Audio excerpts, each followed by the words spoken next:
क्या सरकार छिपाना चाहती है? जो ज़ीरो टॉलरेंस की बात करते थे उन्हें कई अधिकारियों को सस्पेंड करना पड़ा। अब मुझसे ये पूछोगे कि मुख्यमंत्री हैं, डिप्टी सीएम हैं, विधायक हैं, मंत्री हैं, वो हम पे आरोप लगा रहे हैं, इस प्रेम यादव को माफिया कह रहे हैं। अरे पत्रकार साथियों, पत्रकारिता करो, क्यों बुलडोजर लिए घूमते हो? अभी तक ये जानकारी नहीं हुई कि पहली हत्या प्रेम यादव की कैसे हुई और क्या सरकार छिपाना चाहती है।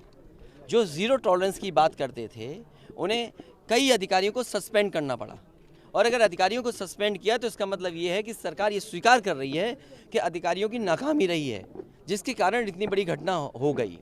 और फिर पारिवारिक चीज़ों में हम क्यों उलझें कि एक भाई ने ज़मीन बेच दी, वो भाई ज़मीन देने को तैयार है, तो ये ज़मीन का विवाद तो अलग बात है, लेकिन आखिरकार पीछे कौन है?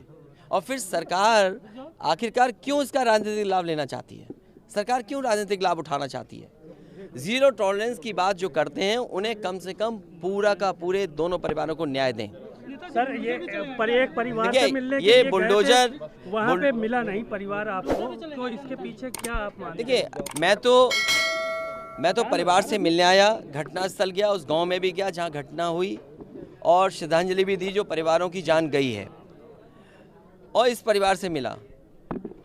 हमारे अंदर समाजवादियों के जितने साथी हैं वो सब चाहते थे कि दोनों परिवारों से मिलें।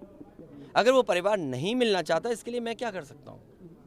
अगर वो परिवार नहीं मिलना चाहता है तो हम नहीं मिले। अब मुझसे ये पूछोगे कि मुख्यमंत्री हैं, डिप्टी सीएम हैं, विधायक हैं, मंत्री हैं, वो हम पे आरोप लगा रहे हैं, इस प्रेम यादव को माफिया कह रहे हैं, ज़मीन के गुंडा अपराधी कह रहे हैं, बुलडोजर की धमकी दे रहे हैं। अरे बताओ, एक भी केस उसके पास हुआ हो उसके ऊपर? कोई प्रधान बनता है, जिला पंचायत सदस्य बनता है, समाज में अच्छा काम करता है, समाजवादी, बस उसका दोष इतना है कि समाजवादी पार्टी के पक्ष में और समाजवादी नीतियों का प्रचार कर रहा था। बुलडोजर संस्कृति नहीं हो सकती है लोकतंत्र में। और जो लोग बुलडोजर, अरे बुलडोजर क्या कार्रवाई करेगा? तुम और भड़काना चाहते हो?